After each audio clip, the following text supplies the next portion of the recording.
دوستانو سلامونه، وخت مو په خیر. د فیسبوک پرایویسی چک اپ آپشن کې موږ په یو آپشن باندې خبرې کړې وې، نن بیا په بل آپشن باندې خبرې کوو.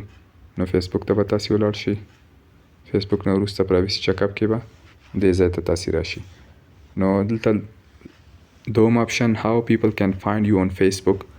لومړنی آپشن خو مو په تېره ویډیو کې تاسو ته ټول معلومات د دې لومړني آپشن په اړه درکړي وو. نن به هاو پیپل کین فایند یو آن فیسبوک په دې باندې خبرې کوو. په دې به کلیک وکړو. کلیک نه وروسته دلته لیکلي دي هاو پیپل کین فایند یو آن فیسبوک، یعنی تاسې خلک څه رقم څنګه پیدا کړي. نو موږ به په کنټینیو باندې کلیک وکړو.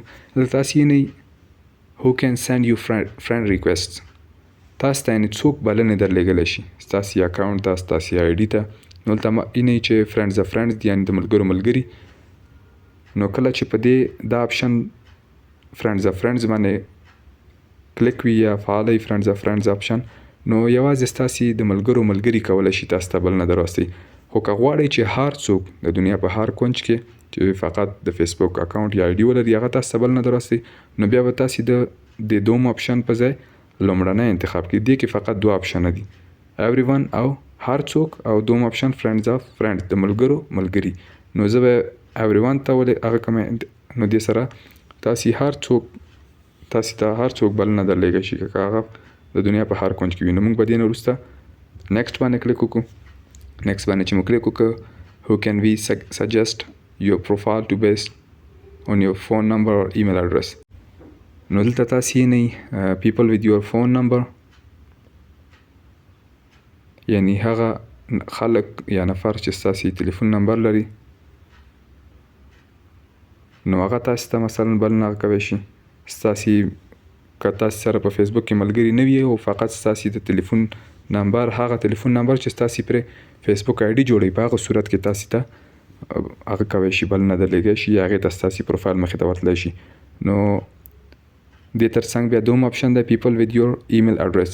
نو که ستاسې فیسبوک آی ډي یا اکاونټ په ایمیل ایډرس باندې جوړوي او هغه ایمیل ایډرس ستاسې کوم دوست سره ستاسې ایمیل ایډرس شي، نو هغه کولی شي ستاسې ایمیل ایډرس نه تاسې پیدا کړي.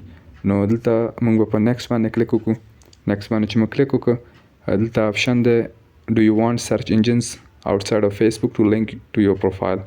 نو دې آپشن کې که تاسې غواړئ چې بې له فیسبوکه هم ستاسې کوم د فیسبوک هغه چې دی هغه خلک پیدا کړي، نو دلته به دا آپشن خو فعلا فعال و، ما بیرته غیر فعاله کړ. نو که تاسې غواړئ چې هو بې له هغه هم ستاسې فیسبوک څوک پیدا کړي، نو بیا به تاسې دې ځای نه فعاله کړئ. فعاله چې مو وکړه، نو نیکسټ باندې به کلیک وکړو. نو دوستانو تاسې لیدلی شئ دې دوم آپشن په پای کې هم ولیکه چې یو آر آل سیټ. نو دې آپشن باندې هم موږ له تاسو سره معلومات شریک کړ. نو دا وه د نن ورځې ویډیو. که خوښه شوې مې وي در سره لایک یې کړئ. که کوم نظر یا پوښتنه لرئ له موږ سره یې د کامنټ له لارې شریکه کړئ. نو تر بلې ویډیو پورې مې په پاک او مهربانه رب سپارم. هر چیرې چې یاست خوښ او اباد اوسئ.